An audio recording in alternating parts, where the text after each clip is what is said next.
Chapter 11. I slept very late that day. Philida woke me when she let the bright sunlight into the room. It was midday. "It's about time, too," she said. "I've brought you some coffee." "Oh, yes." Godfrey phoned. I sat up quickly, and Philida looked surprised. "What did he want?" I asked. "He wanted to know if you were safe and had the ring, of course." Philida held up her hand. The diamond ring was back on her finger. "And what time did you get in?" "What happened?" she continued. Quickly I told Philida something about the night's events, but not about Spiro, of course, nor about Sir Julian. Philida listened with interest, but then she looked at her watch and cried, "Good heavens! I'll have to hurry. I'm going into town to have my hair done and to do some shopping. I thought I'd have lunch there, too." "Do you want to come with me? When are you leaving?" I asked. "In about 20 minutes, she replied. Just then the phone rang. "Oh, that'll be Godfrey again. He was going to ask you to have lunch with him, I think." "What shall I tell him?"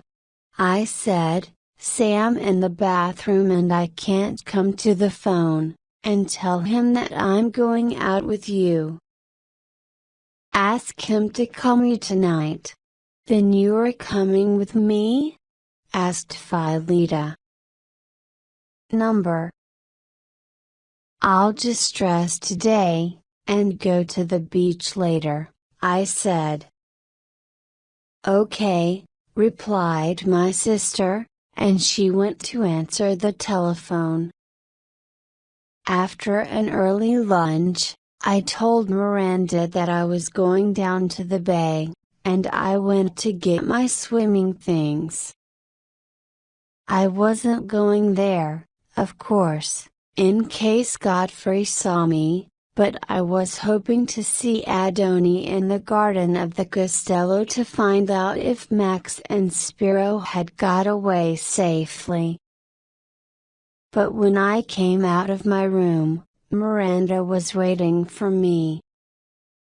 Adoni had sent a message to say that all was well.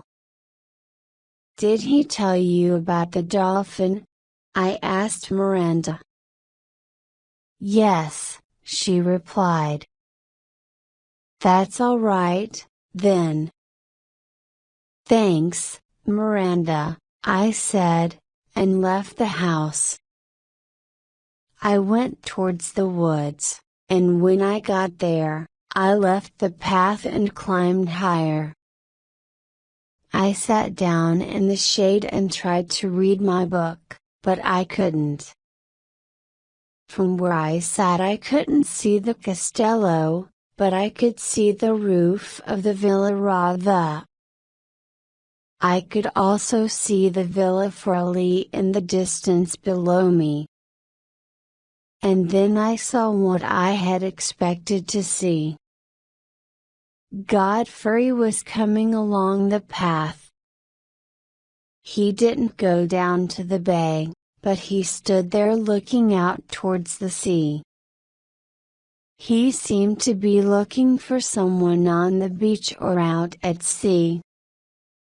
He looked towards the Forlì house, and, for a moment, I thought he was going to make his way towards it.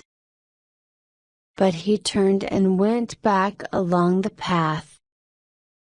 Soon afterwards I saw his boat slide quietly out of the Castello boathouse where he kept it. Godfrey was at the tiller, and I watched the boat until it disappeared from my view, in the direction of Corfu town. Max phoned me later. "Did you get the message from Adoni?" he asked. "Yes, thank you."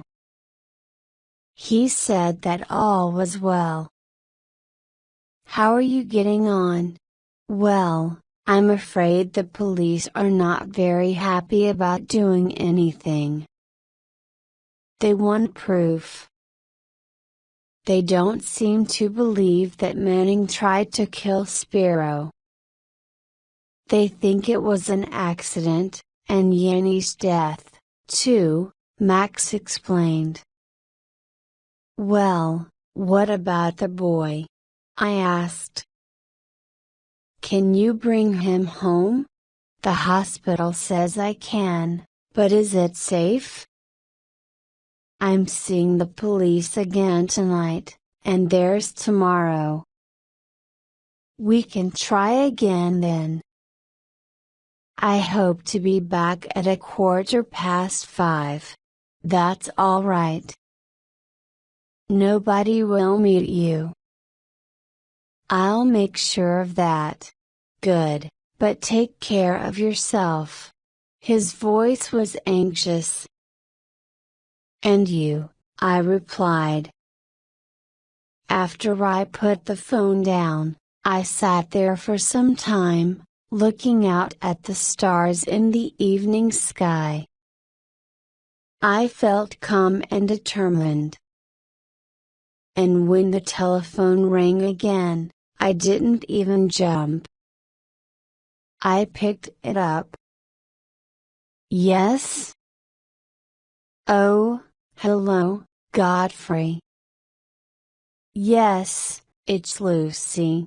The next day Godfrey called for me immediately after lunch. He had asked me to have lunch with him, but I knew he only wanted information from me, so I refused. I didn't want to spend too long with him. However, I said that I would love to go for a drive with him in the afternoon.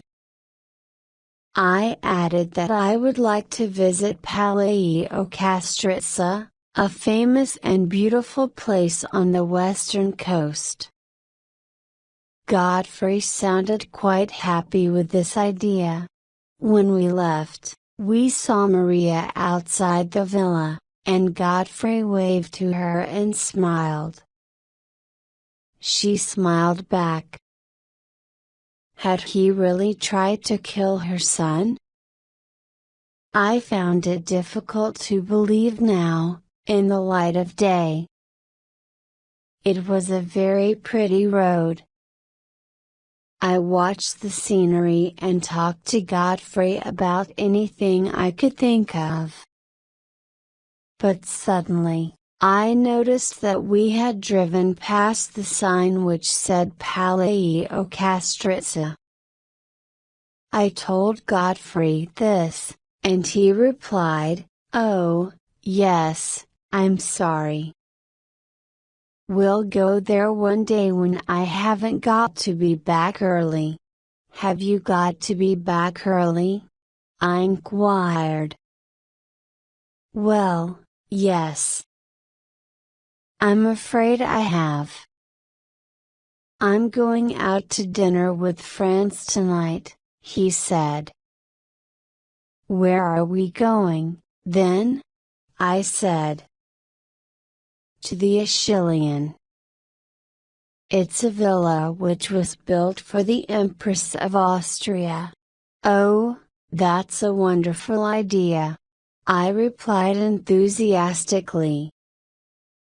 It was a disastrous idea, because, to get there, we had to go through Corfu town, quite close to the harbor, and to come back, we would have to use the same road as Max. I had to make sure that we were not on that road at about 5:30. I looked at Godfrey Manning again. He was so calm, and handsome and normal. Then suddenly he said, "Now, what happened the night before last at the Castello? Did you see Sir Julian?" "Well, yes, I did," I said.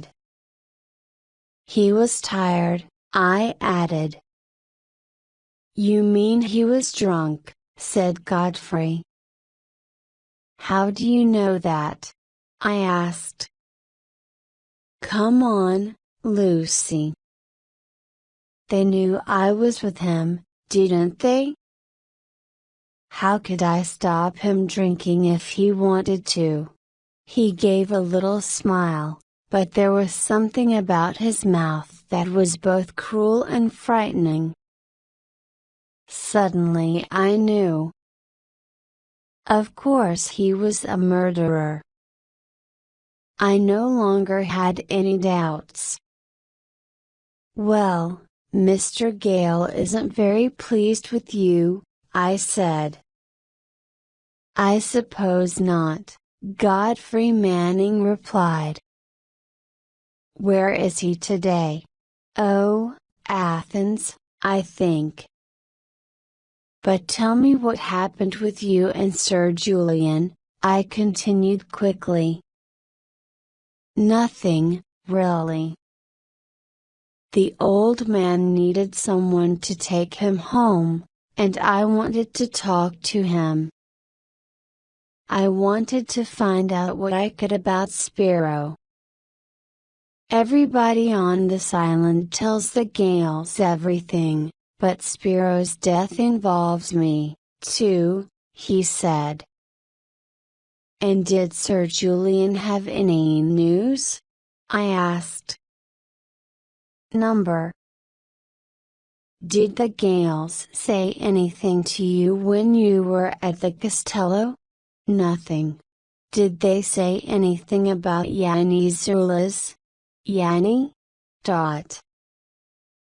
Oh, the fisherman who was drowned. No, why? Oh, I was just curious. Well, if there is any news about Spiro, Maria will tell my sister, and we'll tell you, I said. We drove on for a time in silence.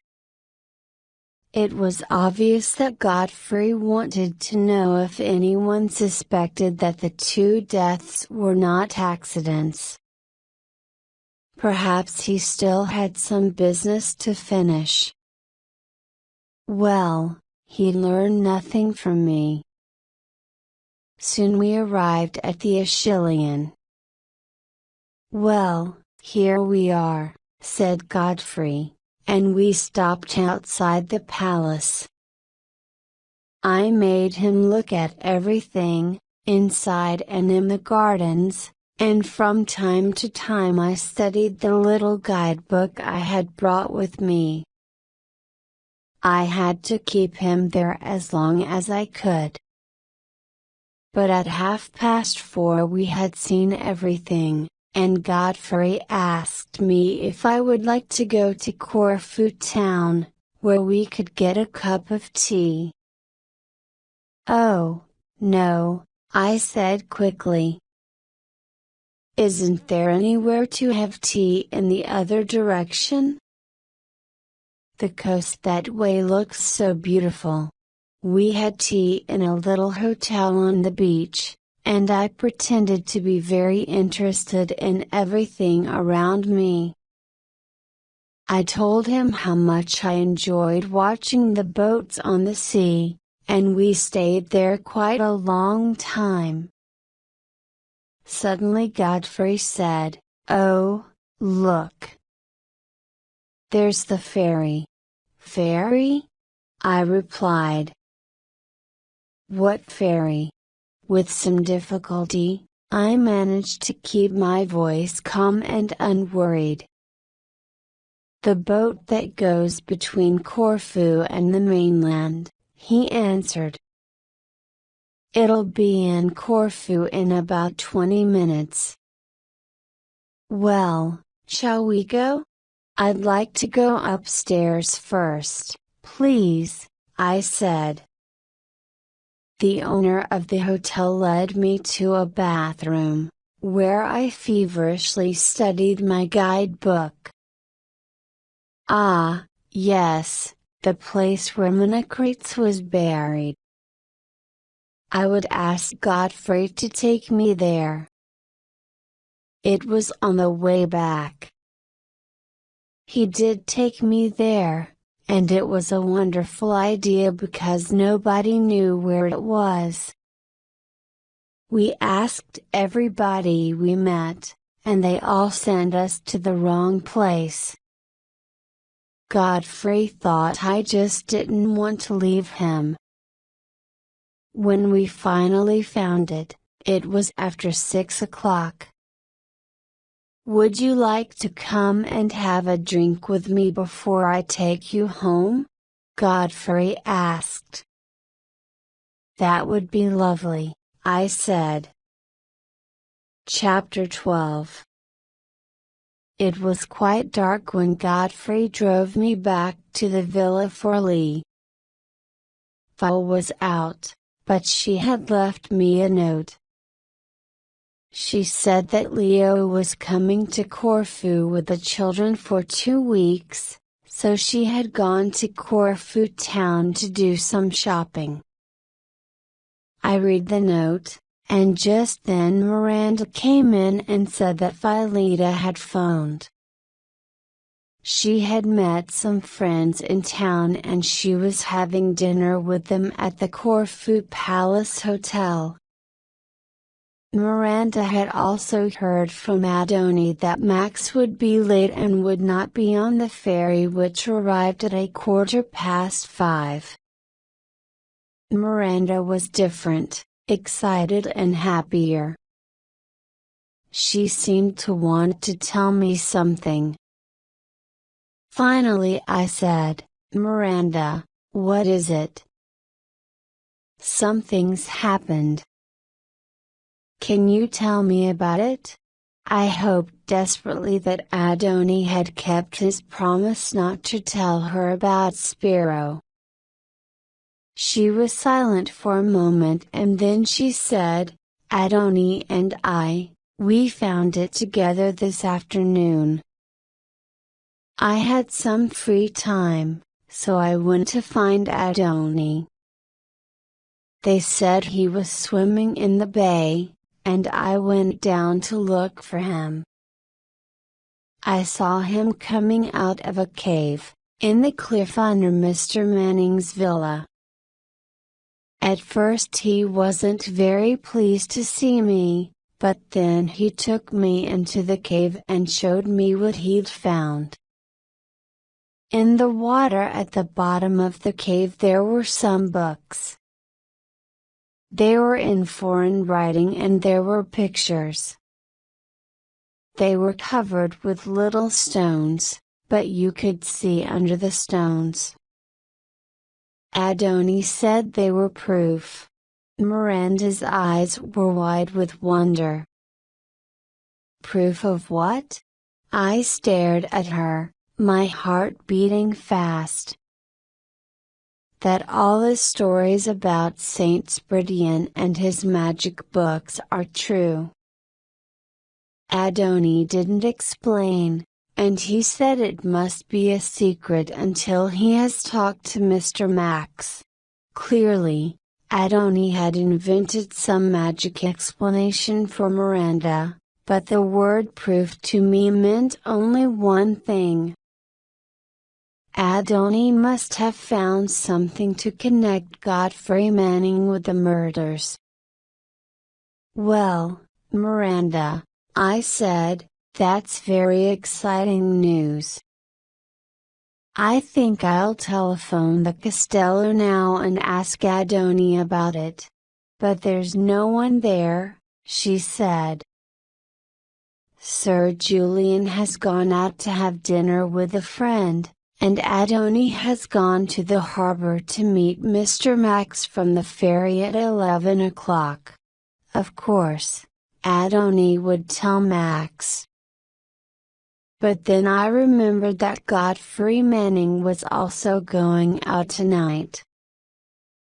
Perhaps when Max and Adoni came back with the police, this proof that Adoni had found would no longer be there. There was only one thing to do. I stood up. "Will you show me this cave and these books, now, Miranda?" I asked. My voice was urgent. "Now?" she repeated, surprised. "But it's so dark. Please, Miranda," I begged. "Don't ask me to explain, but I must go now. It's very important. Just show me the cave." "Well, of course, Miss Lucy," Miranda replied. "But what would happen if Mr. Manning came down?" Adoni seemed worried about Mr. Manning. "He won't. He's out. He told me so. But we'll phone his house to make sure." I called the Villa Rava, but there was no reply. "Shall I get the torch, Miss Lucy?" Miranda asked. "Yes, please. I'll get my coat and change my shoes, and you put a coat on, too." 3 minutes later I was ready and I had taken Leo's gun from his room. Chapter 13. The bay was dark and silent. We crossed the beach and made our way towards the path which led up to the Villa Rava. Miranda went first, and suddenly she stopped in front of some bushes which grew against the cliff. She pulled them to one side, and I saw a small opening and a passage which led down. Miranda went in first because she knew the way, and I followed her. The passage turned left and right, and at the end of it we came to some natural steps in the rock. They went down to a kind of shelf, which ran round a long cave with a pool of black water at the bottom of it. "Down there," said Miranda urgently. "Shine the torch down there," she repeated, pointing to the water. It was there. And there were stones on top of it to hide it. But to me it looked more like a box than books. Just then I heard a noise. I switched off the torch quickly. "Keep very still," I whispered to Miranda. "Listen." The sound came again, a careful footstep somewhere in the passage above. He was coming. "Quick!" I whispered. "We must hide." Slowly, carefully, almost without a sound, we moved back behind the rocks. And then the cave was filled with light. We heard a man's breathing, and the sound of something going into the water. More noises. Things were being pulled from the pool. At last the light moved away and we were left in blackness. "Wait," I whispered to Miranda. I went back to the pool and looked down into the water. There was nothing there. the proof had gone. I had to follow him. I went back to Miranda. "It's all right," I said. "You can come out now." "What was it?" she asked, and now she was afraid. "The books have gone, and it was Mr. Manning who took them. I have to see where he puts them, but he mustn't see us. I'll explain later."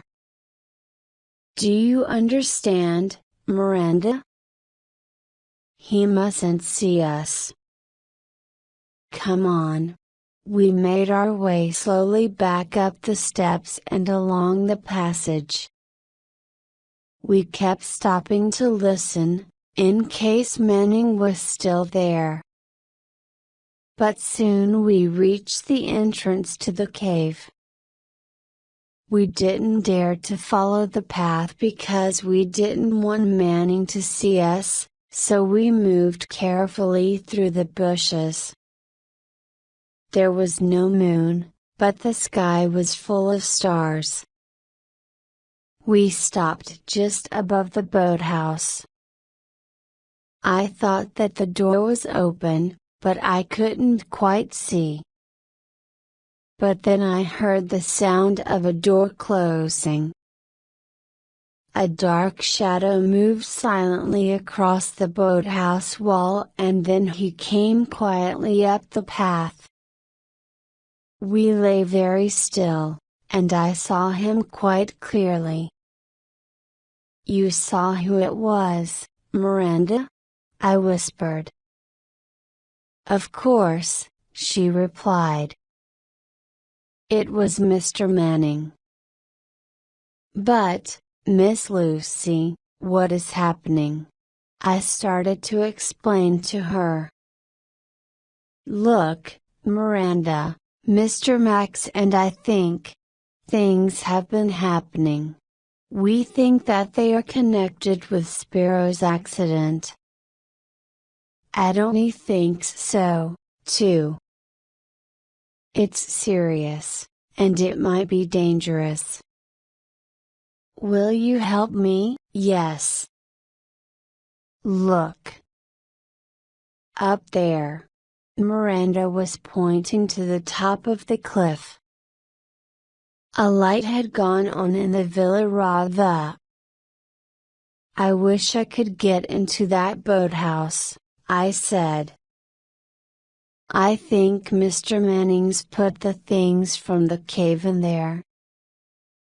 He said he was going out, but perhaps that wasn't true.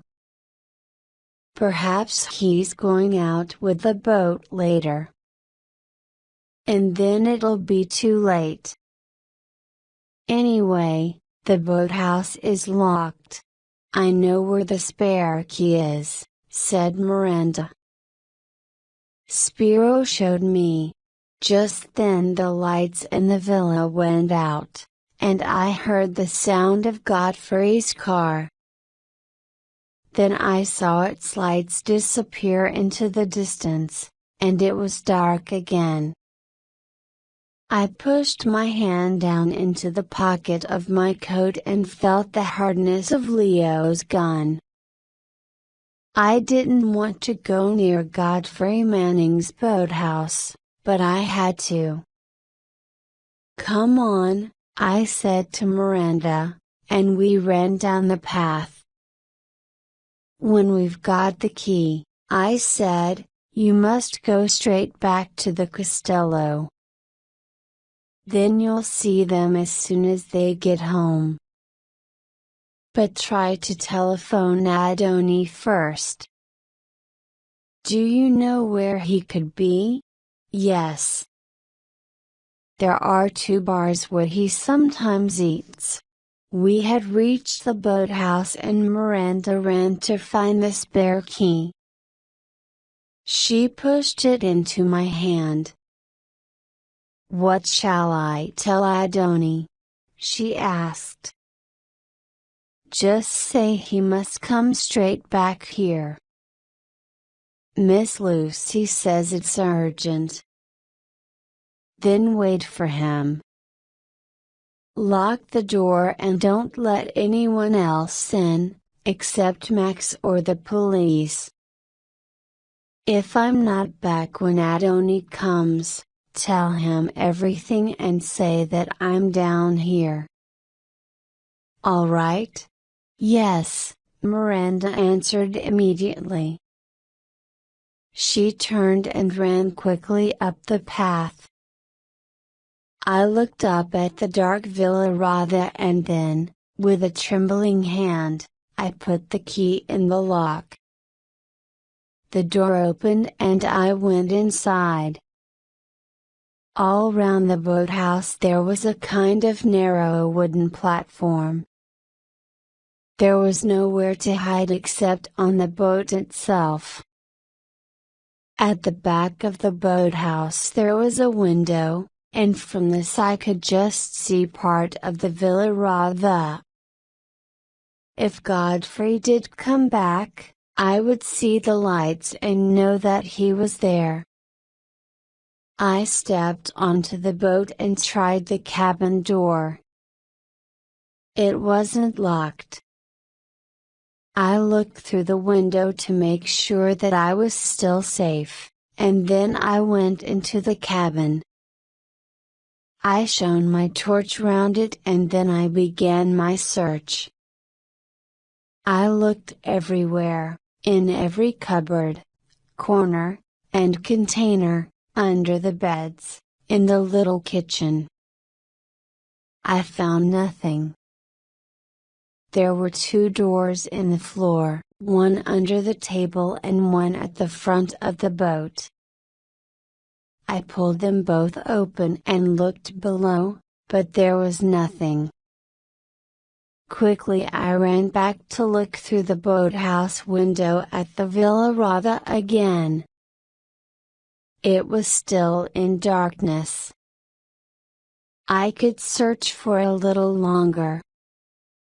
I started on the deck, and I searched every possible hiding place, and still I found nothing. I had looked everywhere that I could think of and I stood on the deck, wondering where to look next. Suddenly I saw the answer, a trail of wet drops across the deck, drops of water from a wet packet. Of course. I followed them back into the cabin and over to the table. On the table there was still a wet square where he had put the packet down. There were no more drops of water, because Godfrey must have opened the door under the table. But I had looked there already, and found nothing. Once again I pulled open the door and looked down into the square hole. I knelt down, switched on the torch and stared down into the water lying in the bottom of the boat. Nothing.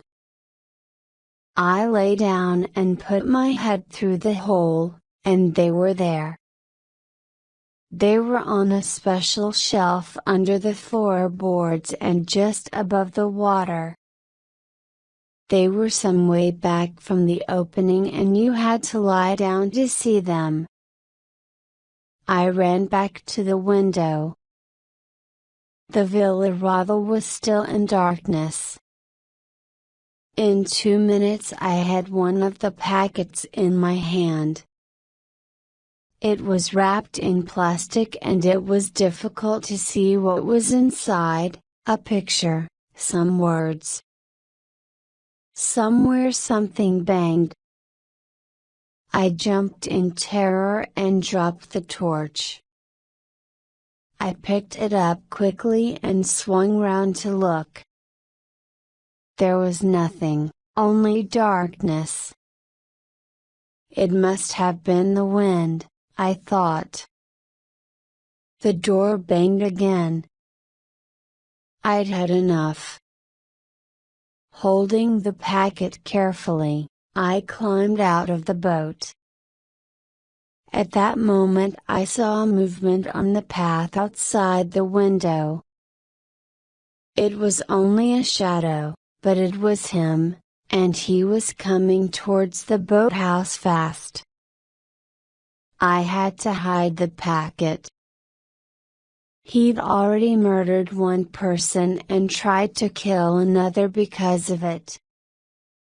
There was only one place, down the side of the boat. Wildly, I tried to push it down into the water, but the boat was too close to the platform and the packet wouldn't go down. I tried again, and this time I heard the packet fall into the water. At the same time Leo's gun slid from the pocket of my coat, and followed the packet into the water. I heard Godfrey's key in the door. I had to hide. But where? The only place was in the cabin. Quickly and silently, I slipped back into the cabin and ran over to the bed. I lay down and pulled up all the blankets over me. I lay still, and hoped that he wouldn't come into the cabin. I could feel him moving about the boat. The wind was stronger now and the boat was rocking more. I heard the sound of metal and I could smell the sea air, and suddenly I realized what he'd done. He had taken the boat out of the boathouse and we were out at sea. I couldn't move. I tried to think. Max and Adoni would come home, they would find that the boat had gone, and they would guess that I was on it. I hoped that Godfrey wouldn't discover the packet had gone, because then he would search the boat and he would find me. I must stay where I was. Perhaps the one would keep Godfrey on deck. Perhaps he wouldn't come down to the cabin at all. Just 3 minutes later, he opened the cabin door. Chapter 14. I heard the door close again. Then I heard the sound of a match and I smelt the smoke of a cigarette which had just been lit. This must be why he had come in. Now he would go away again. But he didn't. I could feel that he was standing very near me. He stayed there for a few seconds, but to me it seemed to be much longer. Then he left. It was very hot under the blankets, but I waited for a few moments until I was sure he had gone, and then very slowly and carefully, I began to push back the blankets. I had to find a weapon. I moved the blankets again, and then I froze with horror. My foot, in its bright yellow shoe, was not hidden. Godfrey Manning must have seen it, and now he would do, what? I soon had my answer because I heard him switch on the engine and the boat stopped rocking. He had turned the boat into the wind and had not taken in the sail. He wouldn't need to stay on deck to look after the boat now. He was already coming towards the cabin door.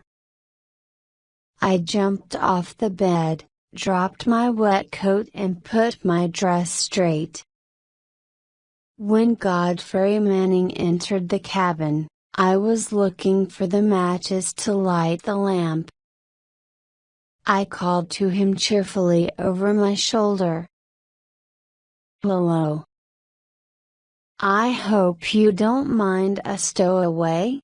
I lit the lamp, and Manning said, "I'm delighted, of course. How did you know I decided to come out in the boat?" "Oh, I didn't. I just hoped that you would." His voice and manner were as pleasant as usual. I noticed that there was a mirror on a cupboard door, and I pretended to tidy my hair. "What made you come down to the boathouse?" he asked. "Well, I wanted a walk after supper, and, have you got a comb, Godfrey?" "My hair looks awful." He said nothing, but he took a comb from his pocket and gave it to me. His eyes were as hard as stones. "Well, I went down to the beach," I continued. "I was looking for the dolphin. Anyway, I went to look, but it wasn't there. I walked along the path a bit, and then I heard you over at the boathouse, so I hurried." "I hoped you were going out. You heard me at the boathouse?" "Yes. I heard the door. When was this?" "Oh, I'm not sure. About half an hour ago, I think. I was going to call to you, but you were hurrying, so you saw me?" He was right behind me now, so I turned quickly, gave him back his comb, and sat down. "Yes, I did," I replied. "You were coming out of the boathouse and then you rushed up the path to the house." He realized that I hadn't seen him coming from the cave with the packets, and his small frown disappeared. "And then?" he said. I smiled at him brightly. "I was going to call you then, but I knew from the clothes you were wearing that you must be going out in the boat. I decided to wait until you came back and ask you then. Why didn't you?" I looked ashamed. "Well, I'm sorry. It was just that you were a long time, and I was bored. I tried the boathouse door and it was open, so the door was open?" His face was still hard and watchful. "Yes. I think the lock isn't very good. I heard you lock it, so I was quite surprised when it opened." "I'm sorry," I said again, "but I was sure you wouldn't mind then why did you hide?" "Well, it was awful, really. I was using every bit of my acting experience now. I was looking round. A boat is interesting, different from a house, and when I heard you coming, well, I was ashamed." "I'm really sorry." "Please don't be angry with me," I begged. I wondered if I should try a few tears, but decided on an anxious smile instead. "I'm not angry," replied Godfrey, and he smiled. Then he turned me round and kissed me. I tried to pretend that it was Max, but it was no good. I watched the lamp swinging just behind Godfrey's head. If I could make Godfrey move nearer to it. But just then the boat rocked violently and Godfrey rushed out of the cabin. In a few moments he was back, and he held out his hand to me. "Come out and see the stars," he said. "Here, take my coat. It's warmer than yours." Quickly, I took the torch out of my own coat pocket and put it into the pocket of the coat he gave me. Outside it was windy, but the stars still shone in the night sky. In the distance I could see a few lights along the dark coast. "Come on over here and sit next to me," said Godfrey. And he pulled me down beside him at the back of the boat. I thought that he probably had a gun, so when he kissed me again, I tried to feel for it. It wasn't in his left pocket certainly. I looked desperately over his shoulder. I must find something to hit him with. And then I saw my weapon. The boat's flare, which was made of metal. It was hanging on the side of the boat, but I couldn't reach it. "Poor Lucy," said Godfrey, still holding me tightly, "I'm sorry I was so awful to you." And then he added carelessly, "Where's Felt tonight?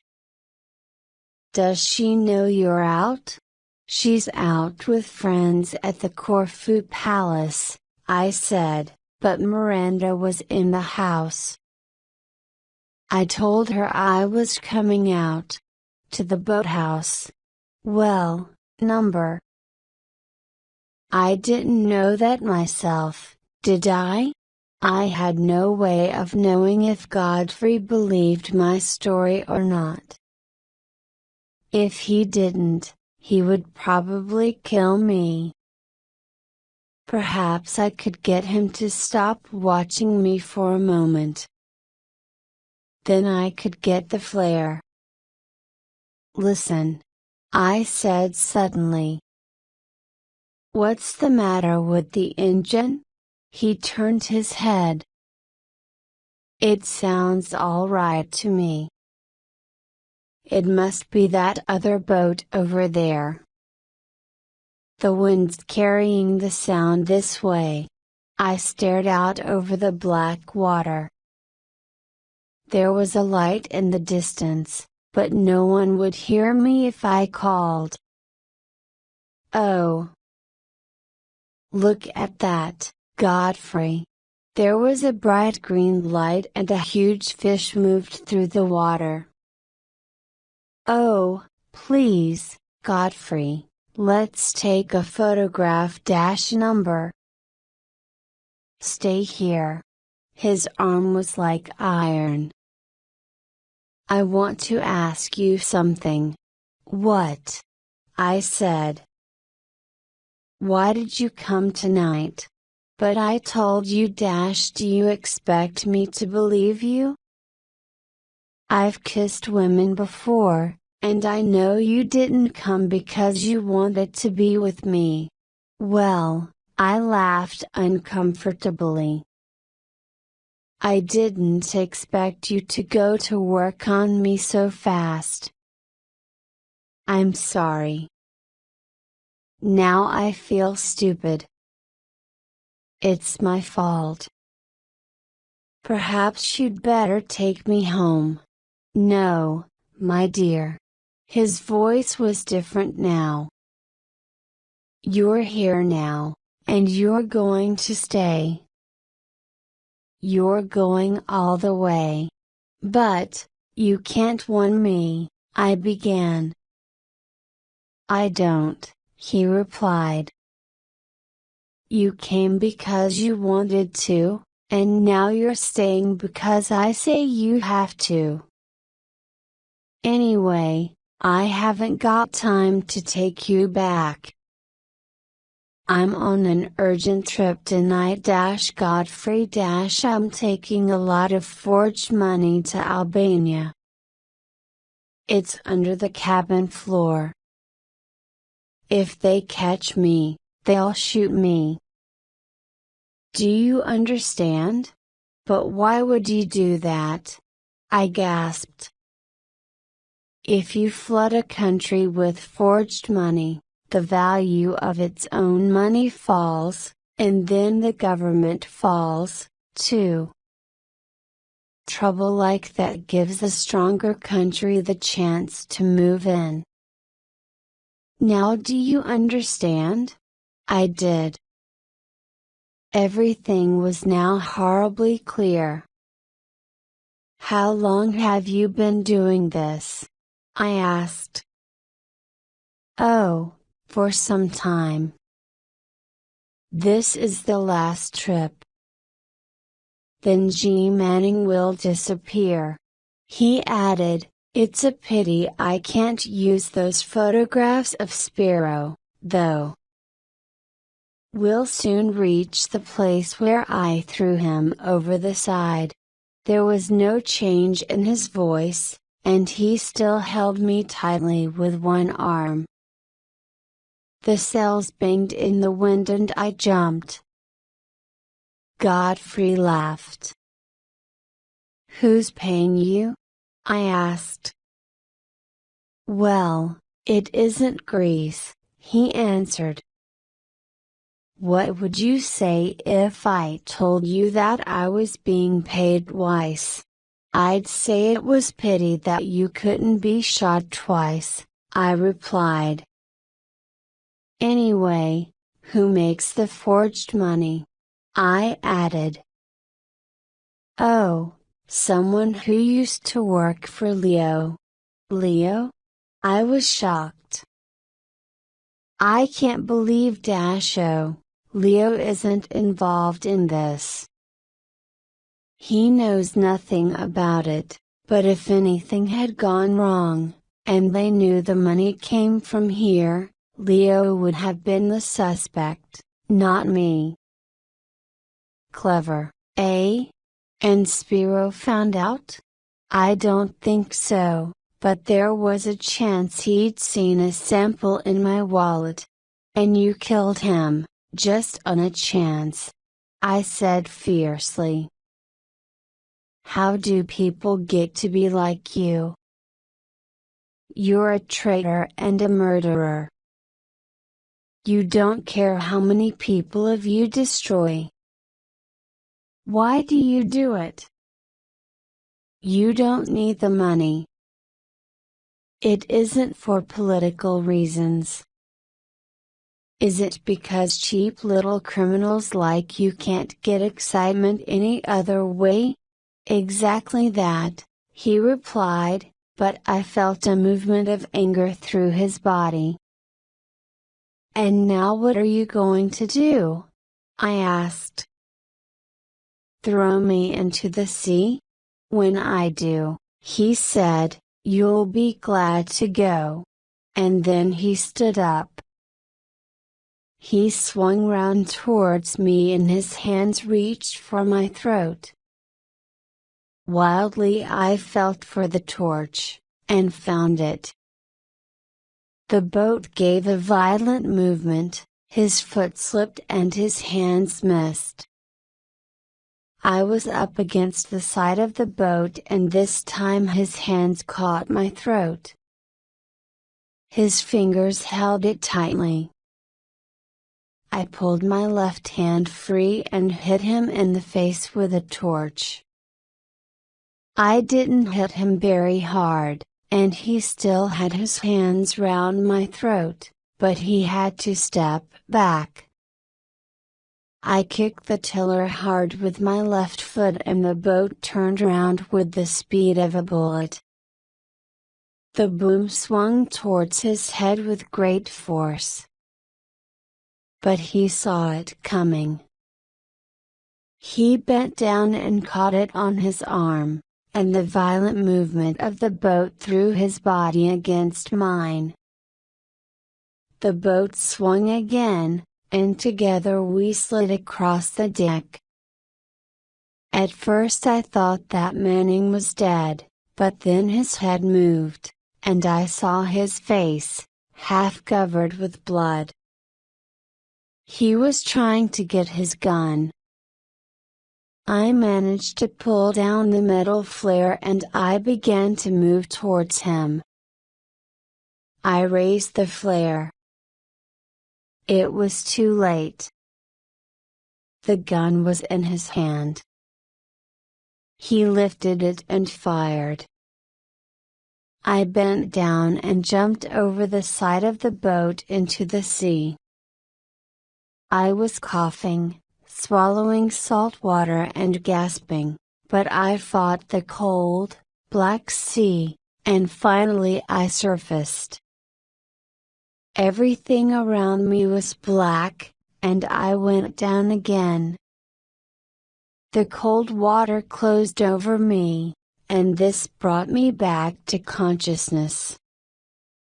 Godfrey Manning had missed me when he fired, but I realized that he would search for me to make sure that I was dead. Just then a wave caught me and lifted me. I saw Manning's boat.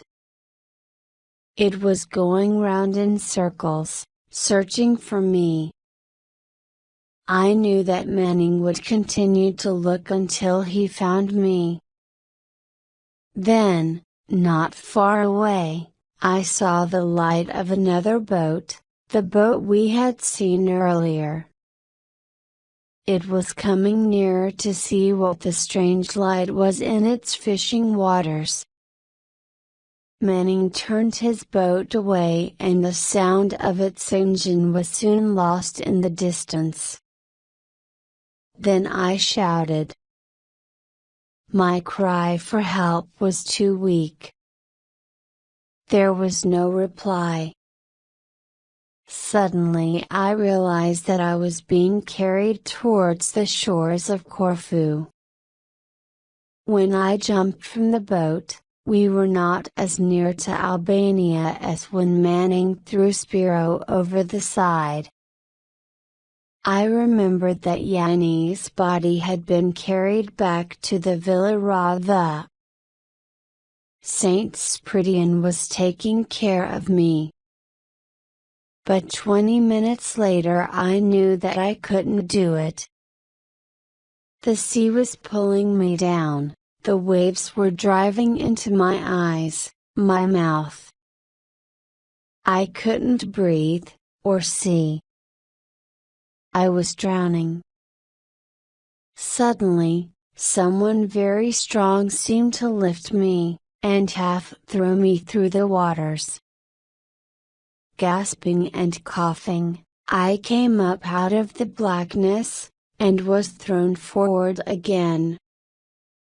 Then a huge wave took me forwards, and rolled me up the beach. I dug my fingers into the sand to stop the sea pulling me back, and looked round to see who my rescuer was. I saw his shining black body rise from the waves and then he turned on his tail and was gone. I fell unconscious on the sand, just above the edge of the sea. Chapter 15. When I opened my eyes, I saw a light shining above me. It was a lamp in the window of a little house near the top of the cliffs. I was lucky because there was a path going up towards it. Somehow I managed to reach the path and I started to pull myself up it, in the direction of the light. I found myself in a narrow valley with the lights of the little houses shining through the trees. I stopped for a moment to rest, and then I moved forwards again. A moment later I tripped and fell. I cried out and immediately a dog began to bark. The door of one of the little houses opened and a stream of light fell across the grass. A man stood at the door and stared out into the darkness. "Please," I gasped in English, "please, help me." I went forward with my arms stretched out in front of me, and fell, unconscious, at the feet of the man who had opened the door. He called his wife and I was lifted and carried into the house. Then the old man left the room and his wife took off my clothes and put them to dry by the fire. Gently, she wrapped me in a blanket, made me sit by the fire and gave me a bowl of hot soup. When the man came back, they tried to ask me questions, but I couldn't understand their language. In English, I said, "I'm English." 2 more men came into the room, their sons, and one of them spoke German. My German was very bad, but I managed to tell them I was from the Castello de Fiori and that I wanted to get back there. No one in the little village had a car, of course. "Telephone?" I asked. There was a telephone in the village, and the men went out again while I got dressed. The old lady would not let me put on my own wet clothes, but proudly brought out the beautiful national dress of Corfu, which she made me put on.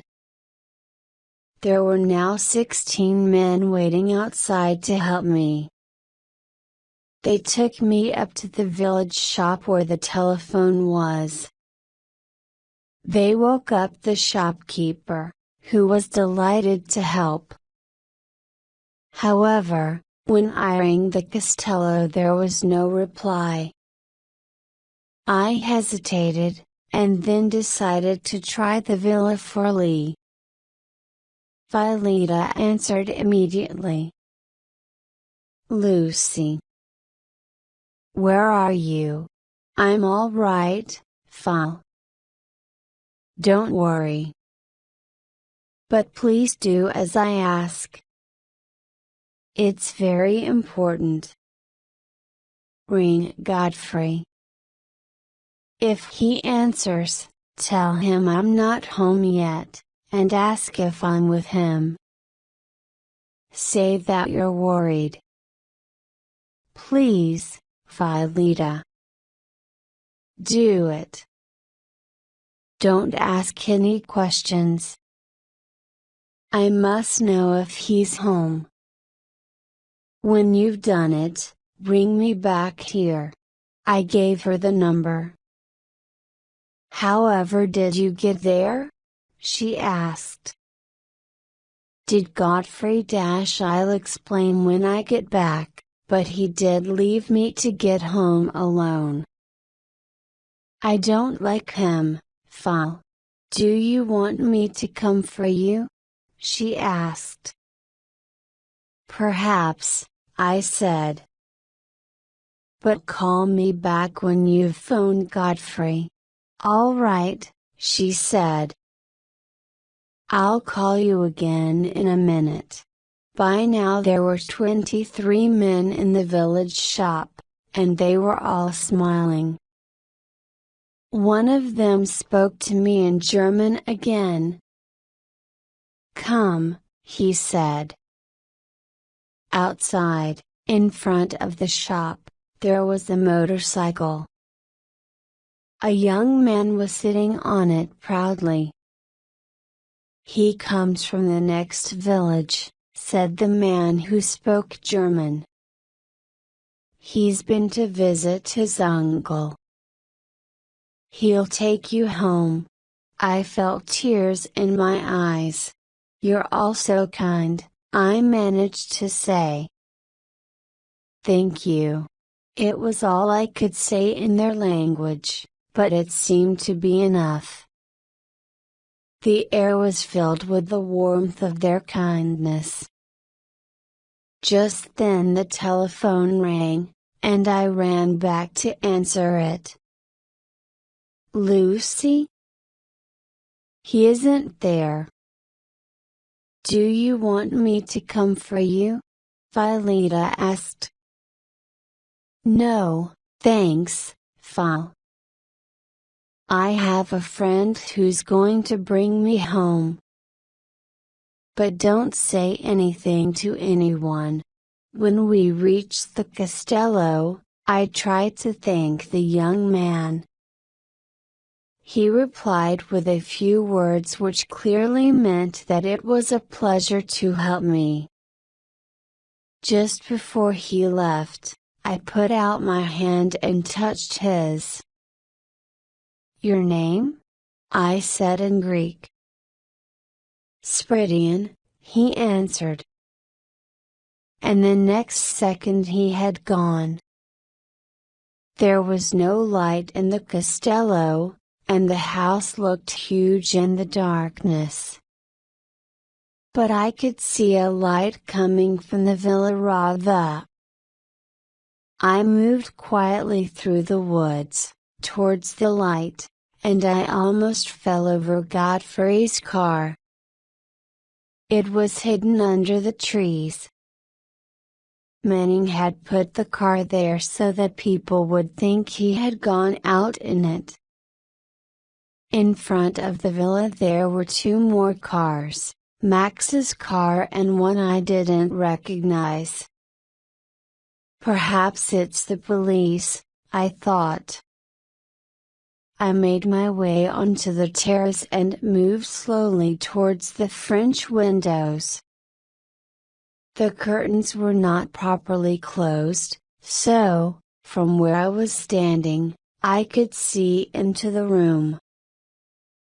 There was a hole in the glass where someone had broken into the house, so I could hear what the people in the room were saying. The first person I saw was Godfrey. He was sitting by the window, near a big wooden desk. He looked very calm, and he had a glass of whiskey in his hand. I was delighted to see that there was a very bad bruise on one side of his face.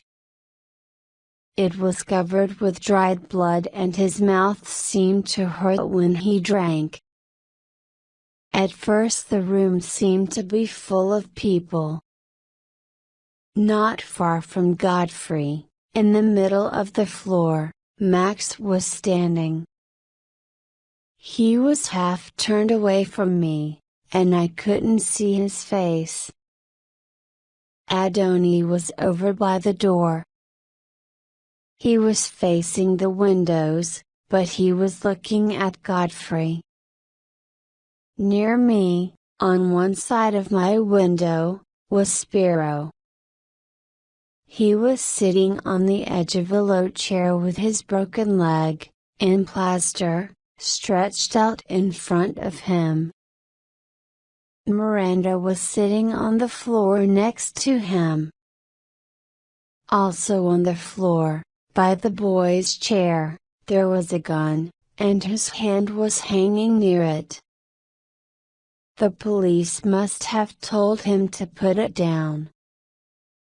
Over by the door, on the other side of the room from Godfrey, there was a policeman sitting on a chair. I recognized him because he was the inspector from Corfu town who had inquired into Yanni's death. He looked uncertain, and Godfrey was speaking to him in a light, untroubled voice. You see, Mr. Papadopoulos, I'm not happy about what happened in my boathouse, and these two men broke into my house. I'm not ready to forget this. If they hadn't phoned for the police, I would have done so. And I know nothing about the girl. I've told you everything we did this afternoon and there are many people who saw us. It's tonight we're interested in. Max's voice was rough and angry. What happened to your face? An accident, replied Godfrey coldly. Please, Max, said the inspector. Now, Mr. Manning, when did you last see Miss Lucy Waring? I took her home at 7 o'clock, before dinner, and I haven't seen her since then. I had to go out again this evening, you see. And when you went down to the boathouse, it was locked, and there was nobody there. That's right. What about what this girl said? Miranda? She'd say anything. Her brother seems to have some strange ideas about me. Max was about to say something, but the inspector stopped him. We'll come back to that later, he said, when Pedros comes back from his search of the boathouse. The inspector turned to Godfrey. When Mr. Gale met you on your return, you told him that it had been a normal trip. What exactly did you mean? Were you out taking photographs? If I say that I was taking photographs, you'll look at my cameras, and you'll know that it isn't true. I went over to the other side. Godfrey was very calm. Everybody waited for him to continue. He's going to tell them, I thought. But why? And then I saw what he was doing. He wanted to give the police some fairly innocent explanation to stop them from finding out the truth. Where on the other side? Asked the inspector. Albania. And what were you doing there? Smuggling. You admit this? Of course. You know it goes on all the time, Yanis Ulas, for example. You know something about his death? No. Clearly Godfrey had wanted to bring in Yanni's name before someone else did. What was Zulas's connection with you? With me? None. You didn't kill him because he found out something about you. I didn't hear what came after this, because just then I saw the policeman coming up from the boathouse. Should I tell him about the packet? I wondered, but then I decided that he probably didn't understand English. I turned back to the window. Godfrey was pretending to be angry now. Perhaps you could tell me why I should possibly want to murder somebody? He said to Papadopoulos. Look, Max said, at the moment it's the girl who's important. Just a minute, said Papadopoulos. He pulled open the door and the policeman came into the room. But he had obviously not found the packet. I moved nearer to the window and Adoni saw me. His eyes met mine across the room. Everybody else was looking at the policeman, except Spiro, whose eyes never left Godfrey. Adoni left the room quietly and nobody noticed. I moved back from the window and went round the corner of the house. A voice whispered in the darkness, Miss Lucy. Miss Lucy. I thought. I couldn't believe. These clothes. But it is you. We thought you were dead. Somehow I was in his arms and he was holding me. We thought you'd gone with that murderer in his boat and that he'd killed you. I did go with him, and he did try to kill me, but I got away, I managed to reply.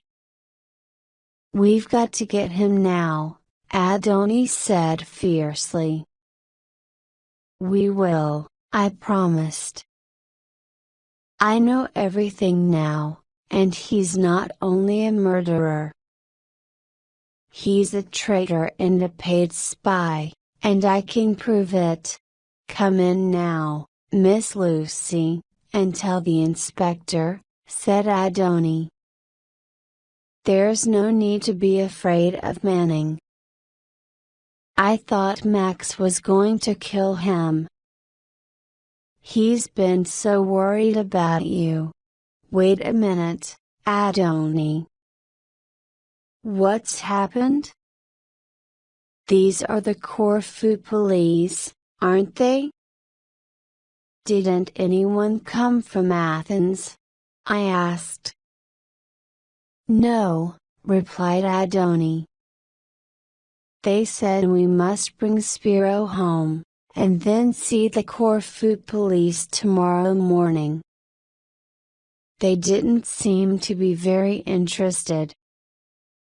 So Max and Spiro came back alone, and I met the ferry. I told Max about the cave and the packet and he decided to drive home quickly and go to the cave himself. Then you didn't get my message from Miranda? Number. She telephoned the Corfu bar, but I hadn't been in there. They sent a boy to look for me, but he couldn't find me. I had supper with a friend at his house, and then I went to wait for the ferry. When we got to the Castello, Miranda was waiting for us. After a time she remembered, and told us about you. After a time? Well, there was Spiro, you see. Adoni smiled. Of course, I said. That would make her forget everything else. When she told us, Max and I ran down to the boathouse. I've never seen him like that before. We searched everywhere for you, and then we went up to the Villa Rava. It was locked, so Max broke the window. When we couldn't find you, Max phoned Mr. Papadopoulos at his home. He asked him to bring Miranda and Spiro from the Castello, too. Then Max and I went back to the boathouse to wait for Mr. Manning. Yes? I said. Well, after some time he came and Max attacked him. Where's my girl? He cried. I think Max wanted to kill him. But the police came then. Miss Lucy, you said we could get Mr. Manning. Is it true? Quickly I told Adoni my story and what I knew about Godfrey. The Athens police will have to do something about the forged money, of course, I added. But we must get the police to stop Manning from leaving. What about the proof? Asked Adoni. You said you had proof. I've got a packet of the money, I said. I hid it in the water in the boathouse. Godfrey Manning must know now that I took it and he's probably guessed that I hid it there. I'll go inside now, but you go and get the proof. It's about halfway along on the left-hand side. Manning's a dangerous man. He'll probably try to kill me if he thinks I'm the only person who knows where the money is. Go now, Adoni. All right, he said, but be careful. Did you take Manning's gun from him? I asked. Yes, but the police took it from us. Right, I said. Let's go. The only difference in the room was that the policeman had taken Adoni's place by the door. By now Godfrey had told the police that he had been smuggling radios. But can't all this wait until the morning? Godfrey asked the inspector. If the girl really is missing, you should be looking for her. That's more important. The inspector and Max began to speak together, but suddenly Miranda cried out, "He knows where she is. He's killed her. He tried to kill my brother." Godfrey banged his hand down on the desk. For the last time, I tell you, I don't know where she is. I haven't seen her since I took her home at 7 o'clock. No actress ever had a better entrance line. I pulled the window open, and went into the room. Chapter 16. For a moment no one moved. I was watching Godfrey. Max was about to rush forward, but Papadopoulos stopped him. I said, "I don't suppose you were expecting me, Godfrey." He didn't speak, and there was no color in his face. He stepped backwards, with his hands stretched out towards the desk. "Oh, Lucy, my dear," said Max. The inspector spoke. "It is Miss Waring, isn't it? I didn't know you for a moment, in those clothes. We have been wondering where you were. I noticed that Petros, the policeman, had a gun." I replied, "Yes. I've been listening. I wanted to hear what Mr. Manning would say, and I wanted to find out what had been happening since I left him an hour or so ago." "We were right," said Max. "An hour ago?" repeated the inspector. "You were with Mr. Manning in his boat an hour ago?" Petros had moved forward from the door, with his gun in his hand. Godfrey was supporting himself on the desk, and his face was still white. Max said, "Look at his face." "He tried to kill you?" "Yes," I said. "Max, please," Papadopoulos warned. "Now then, Miss Waring, tell us your story, please." "Yes, of course. But first there's something urgent I must tell you." Suddenly the telephone rang, and the policeman with the gun made an automatic movement towards it. Godfrey moved like lightning. The hand which was supporting him on the desk moved lower, opened a drawer, raised a gun, and fired, all in 1/10 of a second. Petros's gun answered, but it was too late. Manning's bullet hit Petros in the arm and knocked the gun from his hand. Petros's bullet went into the wall behind the desk, and Pedro's fell back against Max as Max rushed forward. In the same second Godfrey jumped towards the open window. I felt my arm caught in an iron hand, and Godfrey pulled my body back against him. I could feel his gun in my side. "Keep back!" he shouted. Max was halfway across the room, but he stopped immediately.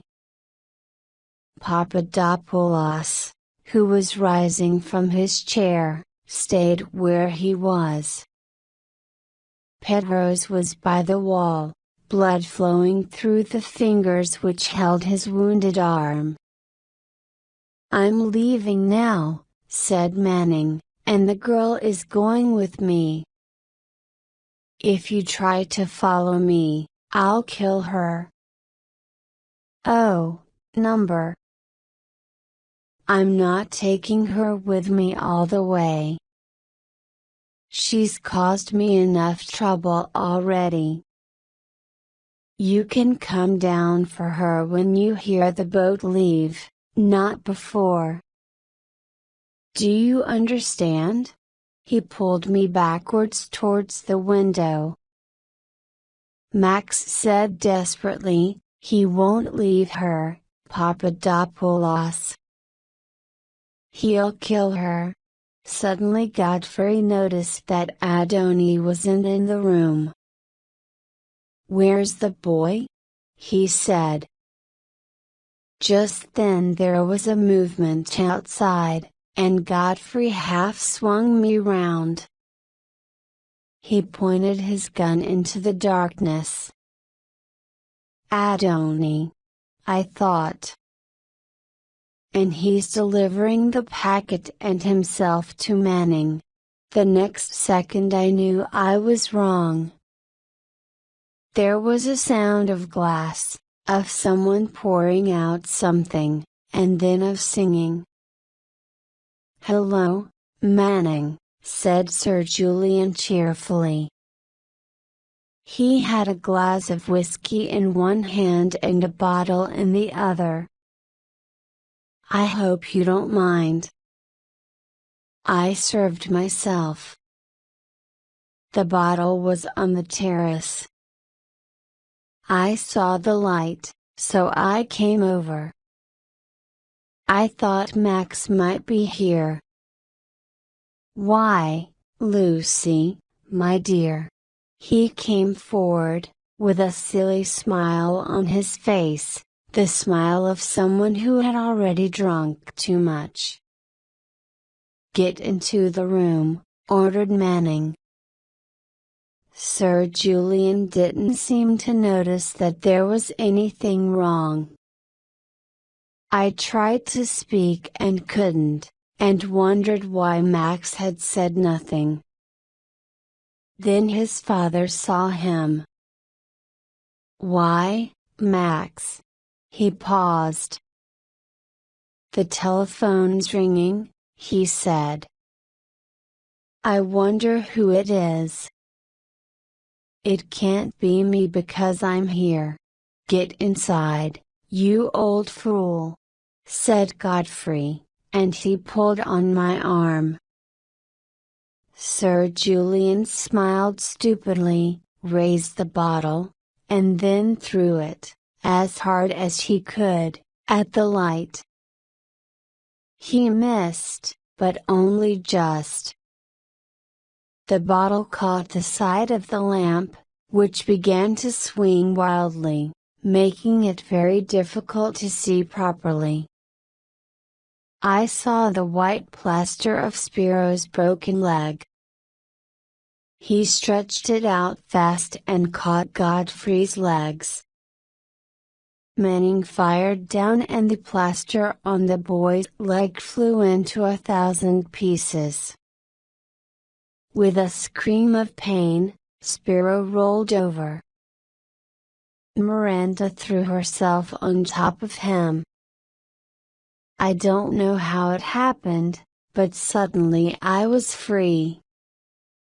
As I fell, Manning fired again. Then something hit me violently, knocking me to the floor. It was Max throwing himself towards Godfrey's gun hand with murder in his eyes. The two men fell out onto the terrace, fighting wildly. Papadopoulos ran out after them. Someone's arms closed round me, and held me tightly. Sir Julian. He smelt of whiskey, but he certainly wasn't drunk. "Are you all right, dear child?" he said. I couldn't speak. I just held on to him, shaking.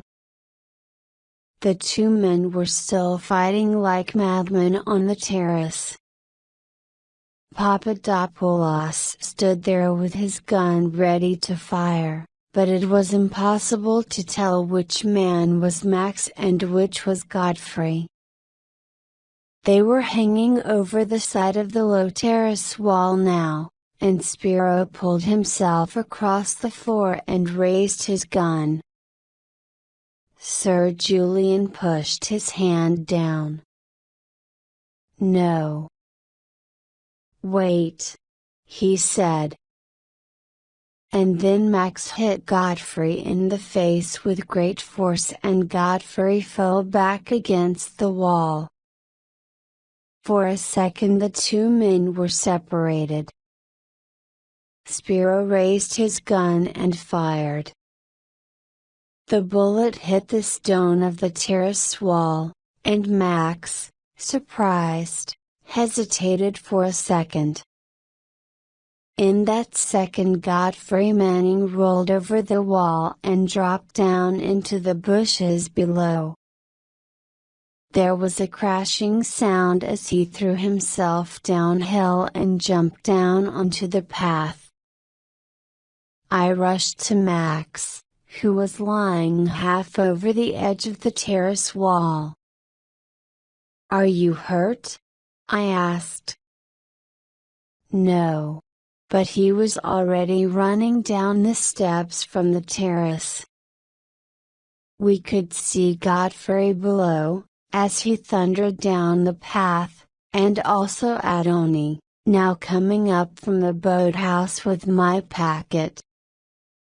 Adoni saw Godfrey, but he didn't try to stop him. He stepped back and hid behind the trees and Godfrey ran past him. Miranda cried out, and Papadopoulos said with disbelief, "He let him go. He had to keep the proof safe," I said quickly. "He's a coward!" cried Miranda, and she ran to the steps. Max had stopped when he saw Adoni, but now he started to run after Godfrey again. Miranda ran past him, straight up to Adoni, and began to beat him with her hands. "Coward! Coward! Coward!" she screamed. "You let him go. If I were a man, I would eat his heart out." Adoni pushed her away, and he put his arm out to stop Max. "No, Max," he said quietly. "Wait. Wait and see." Suddenly the night was quiet. There was no one now, and we heard the door of the boathouse close. Then there was the sound of Godfrey running to climb onto the boat. The engine started, and the boat left the boathouse, moving fast towards the open sea, and freedom. And then the sound of the engine was drowned by a great noise as the boat exploded in a huge sheet of flame. The echo ran up the cliff, and rang out from rock to rock, until it died away, and only the sound of the trees was heard. Sir Julian was saying, "What happened? What happened?" And I heard a flood of Greek from Spiro. Papadopoulos was on the telephone, but he dropped it and ran out onto the terrace. "Max! What's happened?" he cried. With great difficulty, Max turned his eyes away from Adoni. I said shakily, When I was on the boat, I noticed that there was a smell of gas. It's very easy to leave a gas tap in the kitchen turned on. And very dangerous. My God, what a night," said the inspector. "Yes, I suppose it must have been the gas. Did you get the packet, Adoni?" I asked. "Yes," he replied. "You've got a packet?" said the inspector sharply. "What's in it?" "A radio?" "No," I answered for Adoni. "It's forged Albanian money. I stole it from Manning's boat and hid it in the boathouse before Manning took me out with him. I told Adoni where it was, and he went to fetch it." I went on slowly, "I think you'll find that this accident has prevented a lot of trouble." "If the Greeks had had to shoot Manning." "You may be right, Miss Waring," Papadopoulos replied. Then he turned to Petros. "Are you all right? Come on, then. Let's go down." And the two policemen went down the path towards the beach. Everyone turned and looked at Adoni. He met our eyes, and smiled. He looked very beautiful. Miranda whispered, "It was you. It was you." And her face was shining with love. Adoni looked down at her, and said something very lovingly to her in Greek. And Max came to me, took me in his arms, and kissed me. Sir Julian was waiting for us on the terrace. He was very pleased with his acting. "Did you know he wasn't drunk?" I asked Max. "Yes, but I didn't know what he was going to do." "But what about you? How do you feel?" "I'm all right," I replied. I went over to the edge of the terrace and stared out to sea. "Try to forget it now," said Max, putting his arm round me.